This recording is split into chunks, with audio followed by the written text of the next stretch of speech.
ஜப்பானிய விரல் தியானம், ஜின்சன் ஜுட்ஸு. இதை செய்கிறது ரொம்ப எளிமையான ஒன்று. முதல்ல கண்ணை மூடி உட்காந்துக்கணும். மெதுவாக 2 கண்ணையும் மூடிக்கங்க.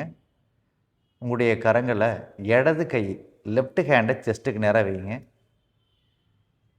வச்சுட்டு வலது உள்ளங்கையால் இடது கை கட்டவரலை மென்மையாக ஒரு பட்டாம்பூச்சியினுடைய ரெக்கையை பிடிக்கிற மாதிரி பிடிக்கணும். இப்போ தான் பிறந்ததுன்னு ஒரு குழந்தைய தூக்கும் இல்லையா, இந்த பிறந்த குழந்தைய தூக்குற மாதிரி கனிவோடு பிடிக்கணும். அந்த கட்டவிரல் உள்ளங்கைக்குள்ளே ஒரு மிதமான சூட்டில் இருக்கும். அந்த சூட்டை கவனிச்சுட்டு 2 மூக்குலையும் மெதுவாக காற்று இழுக்கணும். மெதுவாக மெதுவாக மெதுவாக இழுத்துட்டு காற்றை அடக்காமல் அதை விட மெதுவாக மெதுவாக மெதுவாக வெளியே விடுங்க. இந்த மாதிரி 6 முறை ஒரு விரலுக்கு. அடுத்ததாக ஆட்காட்டி விரல்.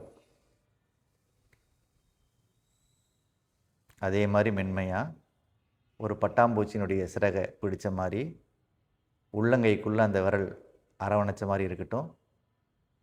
மெதுவாக காற்று இழுக்கிறோம்.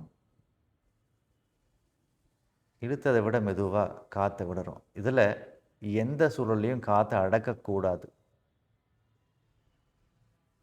6 முறை காற்றை இழுக்கிறோம், காற்றை விடுறோம். அடுத்ததாக நடுவிரல். மெதுவாக அந்த உள்ளங்கை நடுவிரல் 2ம் ஒரு இளம் சூட்டோடு இருக்கானுங்கிறது கவனிங்க. மெதுவாக காற்றை இழுங்க. அதை விட மெதுவாக காற்றை விடுங்க. 6 முறை நடுவிரலுக்கு. அடுத்தது மோதிர விரல். மெதுவாக காற்று இழுக்கிறோம், மெதுவாக காற்று விடுறோம். மெதுவாக காற்று இழுக்கிறோம், அதை விட மெதுவாக காற்று விடுறோம். 6 சுவாசம் மோதிர விரலுக்கு. அடுத்தது சுண்டு விரல். மெதுவாக காற்று இழுக்கிறோம். முகம் இயல்பாக சிரித்த மாதிரியே இருக்கட்டும்.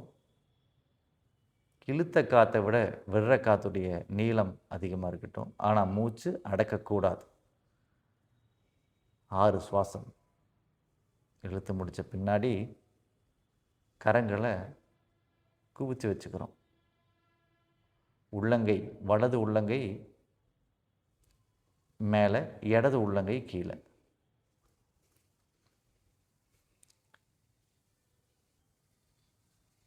இப்போ மீண்டும் 6 சுவாசம் மெதுவாக உள்ளே இழுக்கிறோம், அதை விட மெதுவாக வெளியே விடுறோம்.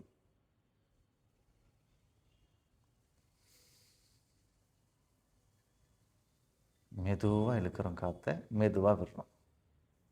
இப்போ 2 உள்ளங்கையும் குவிச்ச மாதிரி வச்சுக்கோங்க. நெஞ்சுக்கு நேராக வச்சுக்கிட்டு நல்லா மூச்சு இழுத்துக்கிட்டு ஒரு மூச்சு ஆழ்ந்து விட்டுடுறோம்.